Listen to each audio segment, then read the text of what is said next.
Yes, good evening all. I welcome all of you for joining this Wednesday Dhamma reading session and Dhamma discussion sessions. I will start with the Namo Tassa. You can also join me in paying homage. Namo Tassa Bhagavato Arahato Samma Sambuddhassa. Namo tassa bhagavato arahato samma sambuddhassa. Namo tassa bhagavato arahato samma sambuddhassa. Today we have joined, I have taken the topic of Majjhima Nikāya 135. I will be sharing the screen now.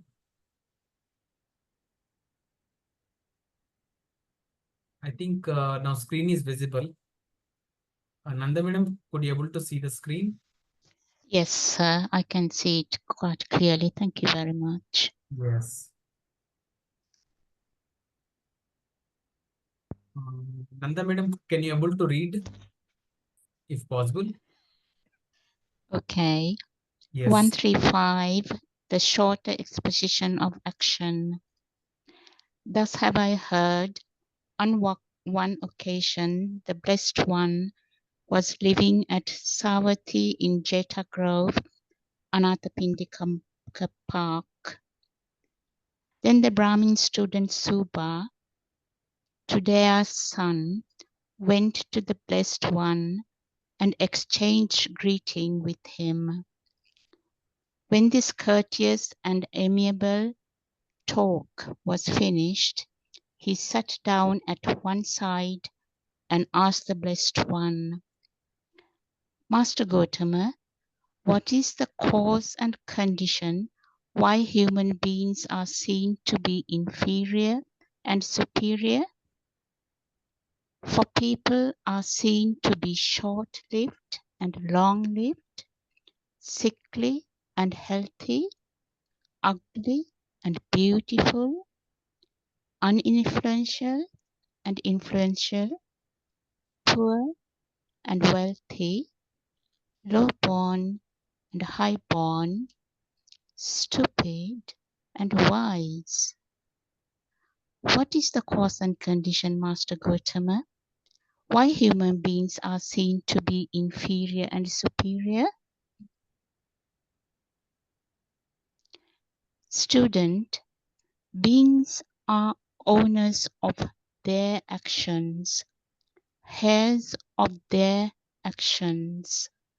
They originate from their actions, are bound to their actions, have their actions as their refuge.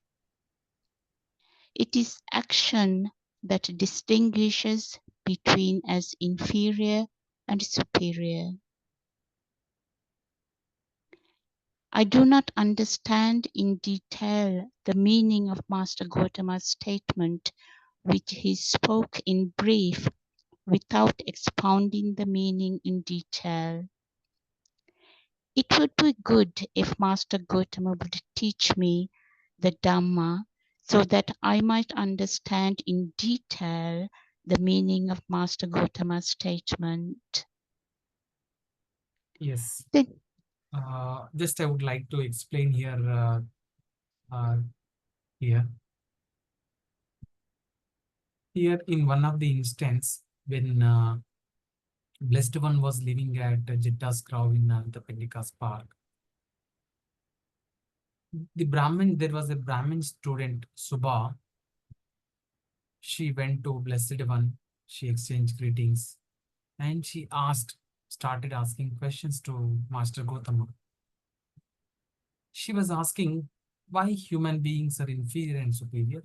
Like there are categories 1, 2, 3, 4, 5, 6, 7, 8. There are 8 categories are there. First category being why human beings are seen to be inferior, superior, short-lived and long-lived, sickly and healthy, ugly and beautiful, uninfluential, influential, poor and wealthy, low-born and high-born, stupid and wise. I think these 8 categories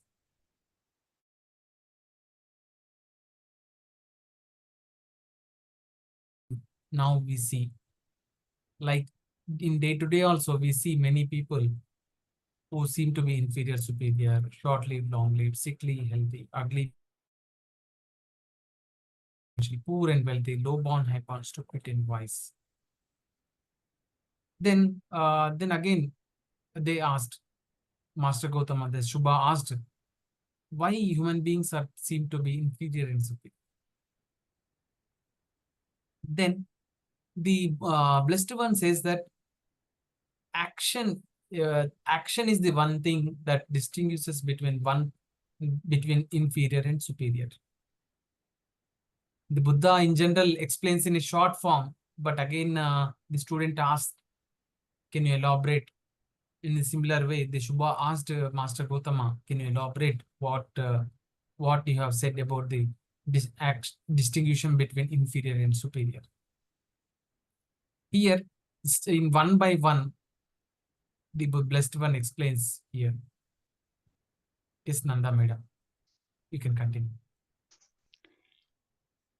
Then, student, listen and attend closely to what I shall say. Yes, sir, the Brahmin student Subha replied.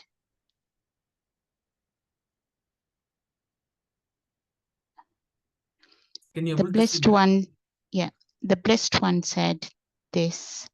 Here, student, some man or woman kills living beings and is murderous, bloody-handed,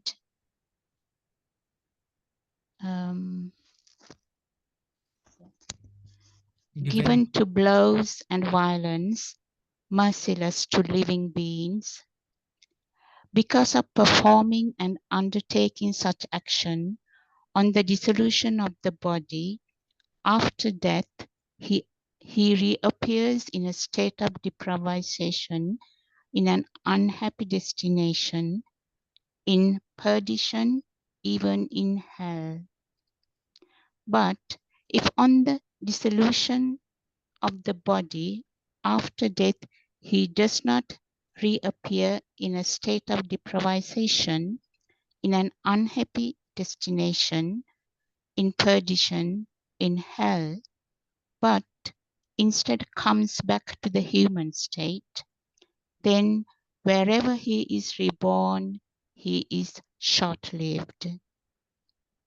This is the way, student, that leads to short life, namely, one kills living beings and is murderous, bloody-handed, given to blows and violence, merciless to living beings. But I would like to continue so that you will not get exhausted, madam, Nanda madam. But here, student, some man or woman abandoning the killing of living beings, abstains from killing living beings, with rod and weapon laid aside, gentle and kindly, he abides compassionate to all beings. Because of performing and undertaking such action on the dissolution of the body after death, he reappears in a happy destination, even in the heavenly world. But if on the dissolution of the body after death, it does not reappear in happy destination in the heavenly world, but instead he comes back to the human state, then wherever he is reborn, he is long lived. This is the way, student, that leads to long life, namely abandoning the killing of living beings. One abstains from killing living beings with rod and weapon laid aside, gentle and kindly. One abides compassionate to all beings. Here, Blessed One is explaining, Buddha is explaining about what happens, like one is regarding short-lived or long-lived. Buddha is explaining. Let us say someone breaks the precept, or first precept is to abstain from killing or harming living beings on purpose. This is about first precept. If someone breaks the precept and of killing living beings, because of performing this action, that he will be definitely he will be reborning. He appears in the state of deprivation, like in a unhappy destination or in a hell realm. If someone breaks the precepts of killing, he generally goes to a state of unhappy situation or in a hell. But let us say, if on the dissolution of the body, let us say if he appears in the human state, then wherever he reborns, he is short-lived because of killing of living beings. Let us say on the other side, if someone abandons the killing of living beings, that means they follow the first precept of not killing any being. Because of doing that, definitely if they are reborning, they will be born in an happy or heavenly world. But if they reborn in an if they reborn in the human realm, then wherever they are born with long life. This is the one, the first precept tells us about the short-lived or long-lived analogy. Paul, do you want to read?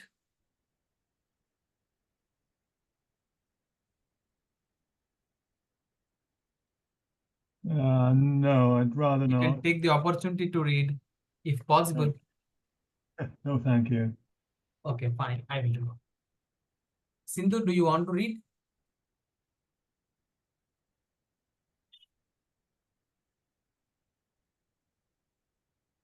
I will read.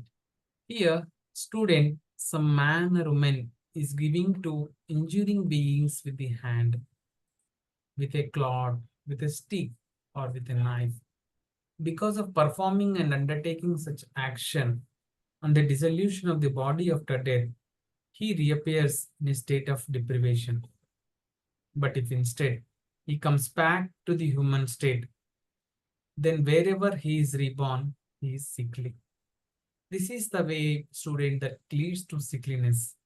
Namely, one is given to injuring beings with hand, with a clod, with a stick, or with a knife. But here, student, some man or woman is not given to injuring beings with hand or with a clod, with a stick, or with a knife. Because of performing and undertaking such action on the dissolution of the body after death, he reappears in a happy destination. But if instead he comes back to the human state, then wherever he is reborn, he is healthy. This is the way, student, that leads to health. Namely, one is not given to injuring beings with the hand, with a clod, with a stick, or with a knife. Here, the second analogy is sickly and healthy. Sickly is one, sickly will be like, here Buddha is explaining, if someone breaks the precept of injuring beings with the hand, with a clod, or with a stick, or with a knife, then on dissolution of the body, he will be in the state of deprivation, that is hell. But instead, if he comes back to the human realm, then wherever he is born, he is sickly. In similar way, if someone is not injuring any beings, then he will be born in an happy destination. But instead, if he comes back to the human state, then wherever he is born, he is healthy. The analogy of sickly and healthy differentiates only when one performs a good action of not injuring beings. Next, we'll go to another analogy. Here, student, some man or woman is of an angry and irritable character. Even when criticized a little, is offended, becomes angry, hostile, resentful, and displays anger, hate, and bitterness. Because of performing and undertaking such action, he reappears in a state of deprivation. But if instead he comes back to the human state, then wherever he is reborn, he is ugly. This is the way, student, that leads to ugliness. Namely, one is of angry and irritable character and displays anger, hate, and bitterness. Next. But here, students, some man or woman is not of angry and irritable character. Even when criticized a lot, is not offended, does not become angry, hostile, or resentful, does not display anger, hate, bitterness. Because of performing and undertaking such action, he reappears in a happy destination. But if instead he comes back to the human state, then wherever he is reborn, he is beautiful. This is the way, student, that leads to being beautiful. Namely, one is not of an angry and irritable character, does not display anger, hate, and bitterness. And second analogy here, Buddha is explaining was the state of being an ugly and beautiful. Ugly is one like who is of angry and irritable character, and the beautiful is one who is not of angry and irritable character. In the same analogy, if someone is angry, if someone is angry, then he will be in a state of not good condition, that is hell.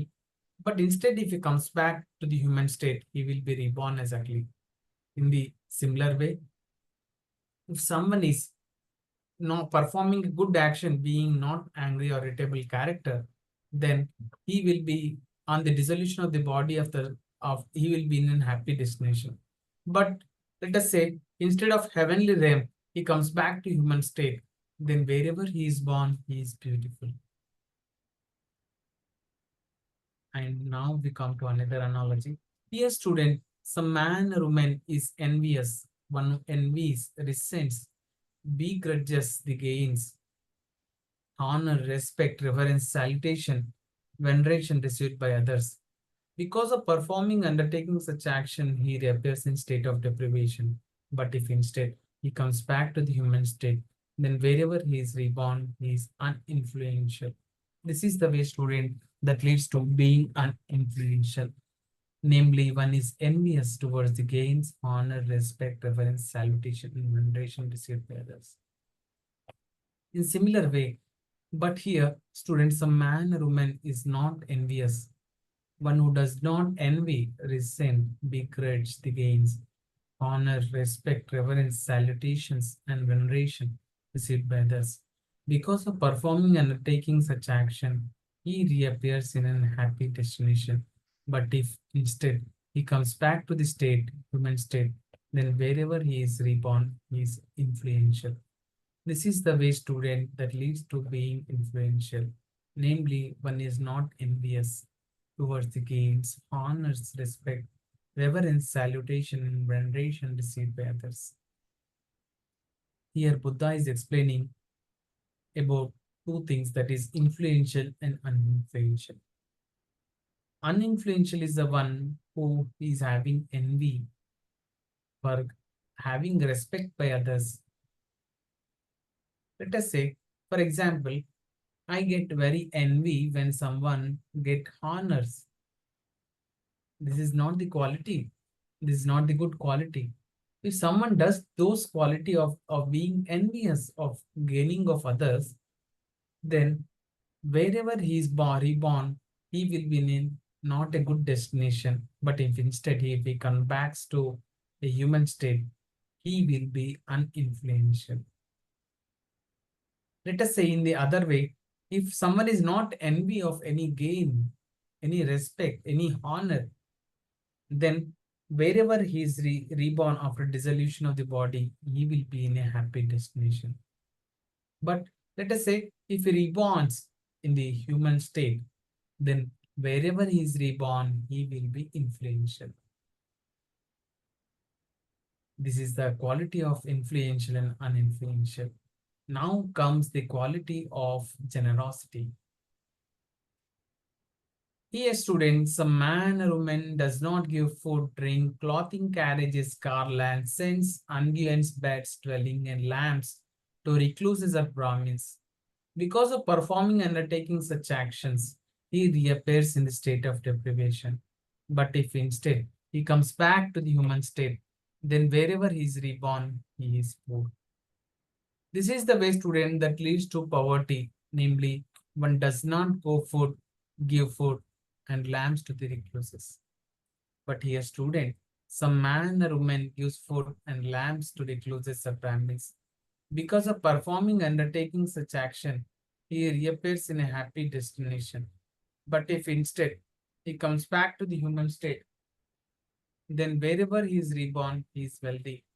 This is the way, student, that leads to wealthy, namely one gives food and lamps to recluses or Brahmins.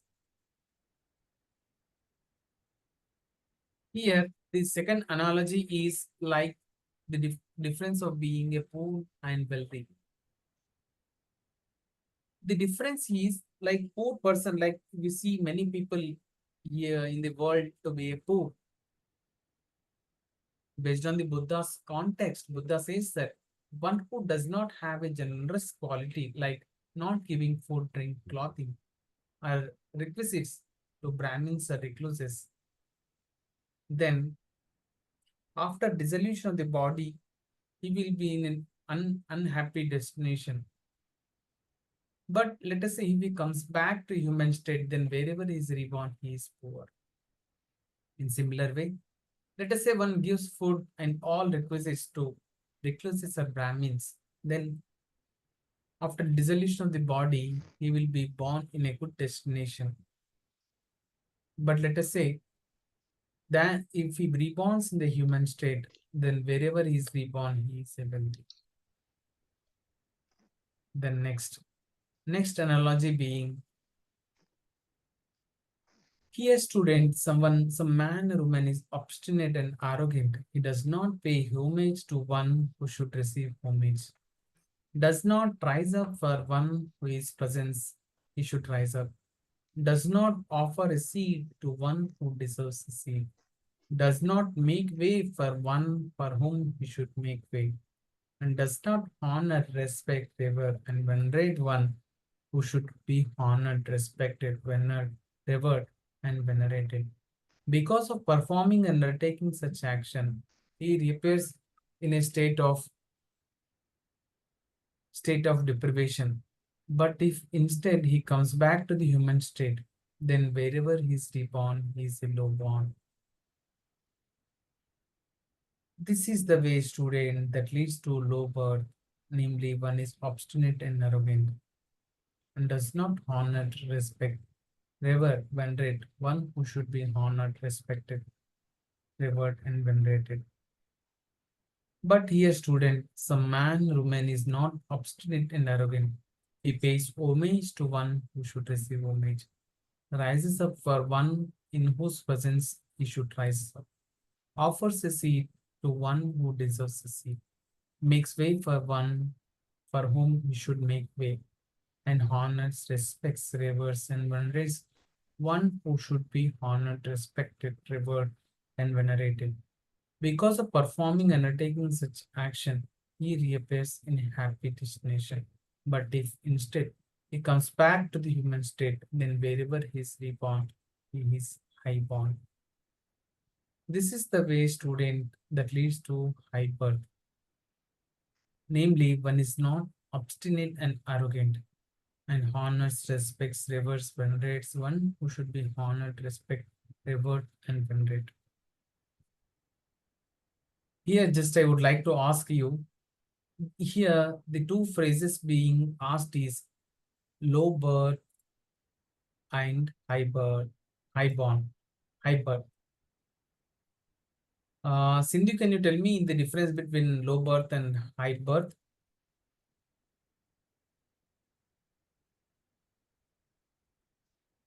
Paul, do you have any idea?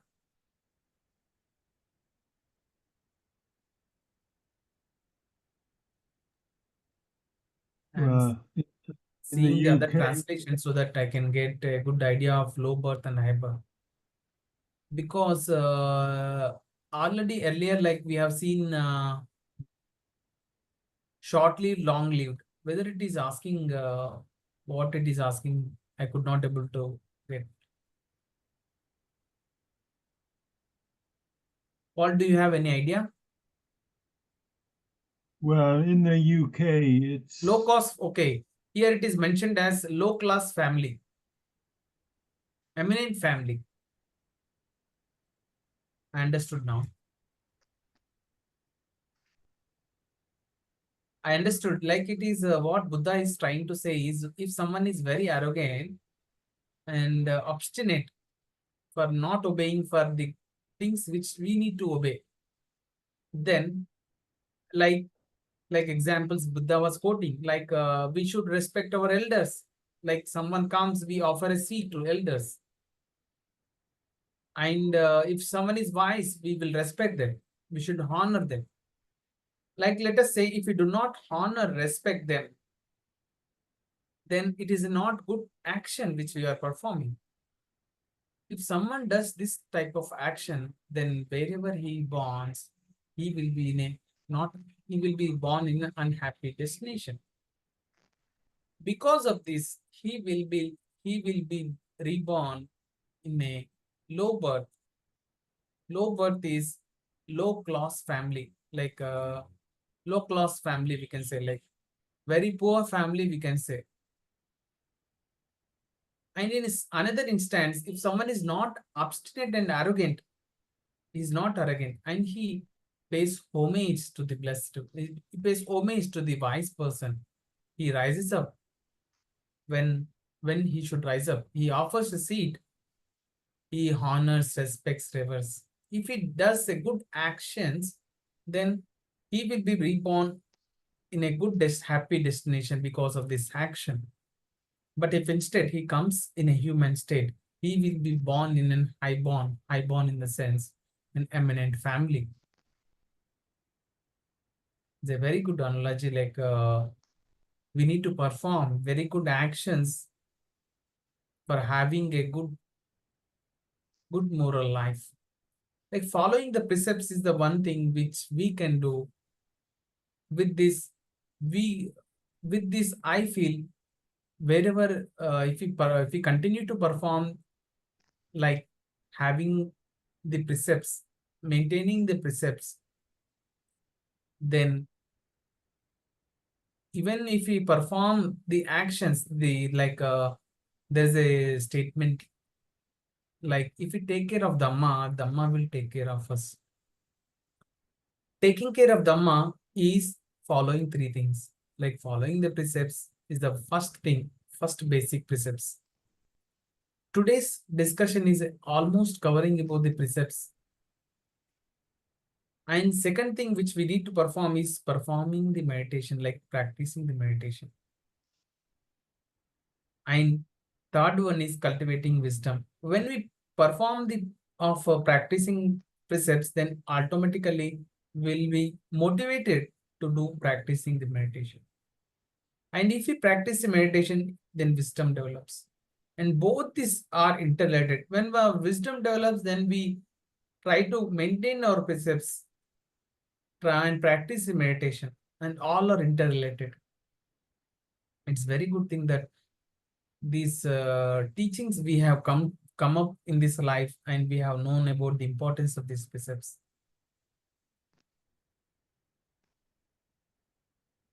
And next we will read. Dear students, some man or woman does not visit a recluse or Brahmin and ask, Venerable Sir, what is wholesome, what is unwholesome, what is blamable, what is blameless, what should be cultivated, what should not be cultivated, what kind of action will lead to be my harm and suffering for a long time, what kind of action will lead to my welfare and happiness for a long time. Because of performing and undertaking such action, he reappears in a state of deprivation. But if instead he comes back to the human state, then wherever he is reborn, he is stupid. This is the wise student that leads to stupidity. Namely, one does not visit a recluse or Brahmin and ask such questions. Like coming across the teaching is also one thing that we are doing. Like we are fortunate enough to have got the teaching.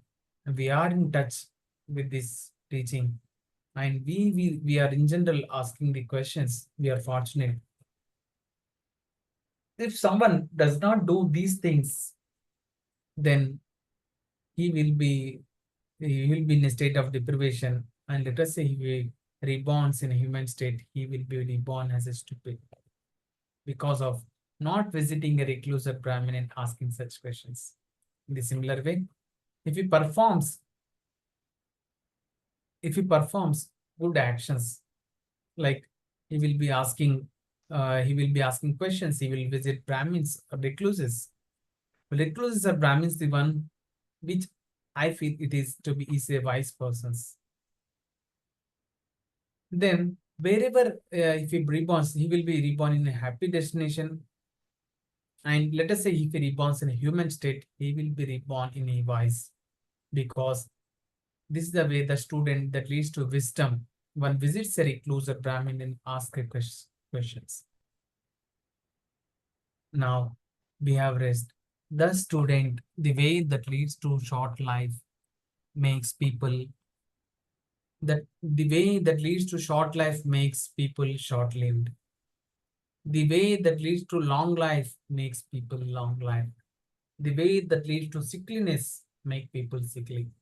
The way that leads to healthy makes people healthy. The way that leads to ugliness makes people ugly. The way that leads to beauty makes people beautiful. The way that leads to being uninfluential makes people uninfluential. The way that leads to being influential makes people influential. The way that leads to poverty makes people poor. The way that leads to wealth makes people wealthy. The way that leads to low birth makes people low birth. The way that leads to high birth makes people high birth. The way that leads to stupidity makes stupidity stupid. The way that leads to wisdom makes people wise. Beings are owners of their action, student, heirs of their action. They originate from their action, are bound to their action, have their actions as a refuge. It is action that distinguishes beings inferior and superior. When this was said, the Brahmin student Subha, Todeyya's son, said to the Blessed One, Magnificent Master Gautama, magnificent Master Gautama. Master Gautama had made the Dhamma clear in many ways, as though he were turning upright what had been overturned, revealing what was hidden, showing the way to one who was lost, or holding up a lamp in the dark for those with eyesight to see forms. I go to Master Gautama for refuge, and to the Dhamma, and to the Sangha of Bhikkhus. Let Master Gautama remember me as a lay follower who has gone to him for refuge for life. This was very good sutta to read, where we covered many aspects of precepts. Now it is open for discussion. Nanda madam, would you like to share something? So that's a very good reading. Thank you very, very much. Very relevant to today's daily life. Just want to mention just my thoughts. I may be wrong. This high-born and low-born, I took it as high-born, like at Supreme Buddha's days, people could be born into Brahmins sector where they predominantly focus on teaching Dhamma, and low-born could be people born into hunting families or butchers families or execution families. That's what I thought, but it's just a concept that I had. Yes, madam, it may be true. Why? Because Even in that other translation, it was mentioned as low class family and eminent family. I think that is the right relevant which you have shared, like having born in a good family with moral and morality, and born with a family having not morality. That may be the difference. Truly, it is truly relevant, ma'am. Thank you. And also I was thinking, we are, as you said, so fortunate and privileged to come across TWIM and 6R, and practicing 6R 247365. We should be able to weaken our bad karma and enhance our good karma by focusing on loving kindness, and come out of this wheel and be in the path to attain Nibbana. It's truly, madam. It is very true. We are very fortunate enough to have got this very good technique where we can make our mind free of suffering in our mind, and we can be in a relaxed state of mind. Without that we could not able to be in such a state. It is very good fortunate that we have come with the teaching, having the precepts and following the noble eightfold path, for which the siksas which we are following the eightfold path, and four noble truths are also covered in it. And the continuity of practice will definitely lead to a wisdom levels, and finally we may attain the path of final solution. It's really true. Thank you, madam, for sharing this thing.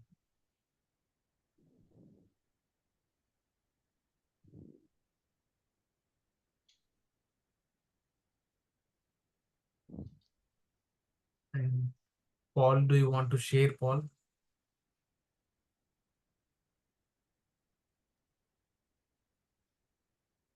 Yes, it's an inspiring sutta. It's very motivating. Yeah, it's a good sutta. I like it. Yes. This was the sutta which I have selected because when recently when I was traveling, what I did was there is a Podbean app where you can listen to the audios. In that I have played the bun. There are in Podbean there are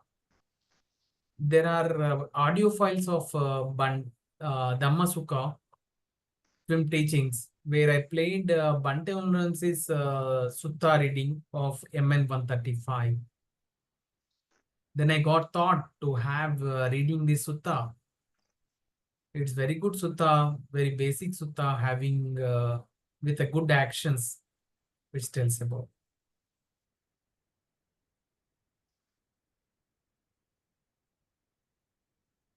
Sindhu, do you want to share, Sindhu?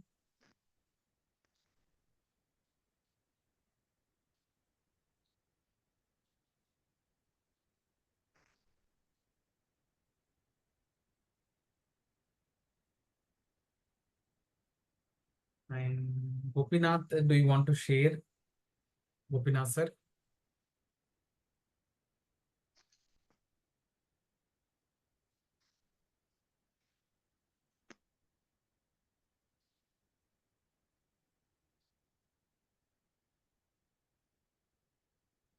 I think if there are no questions, we can share the merit which we have accrued.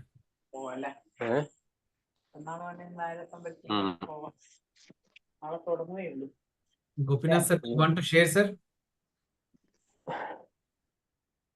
Okay. It's okay. Over. Fine. We will share the merits. Let me share the merits. Sharing merit.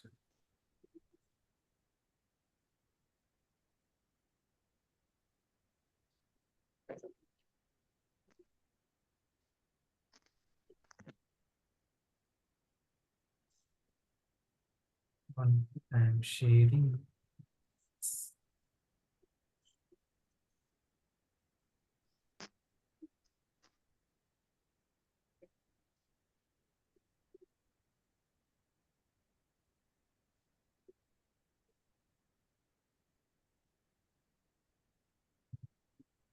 We will all read together the sharing it.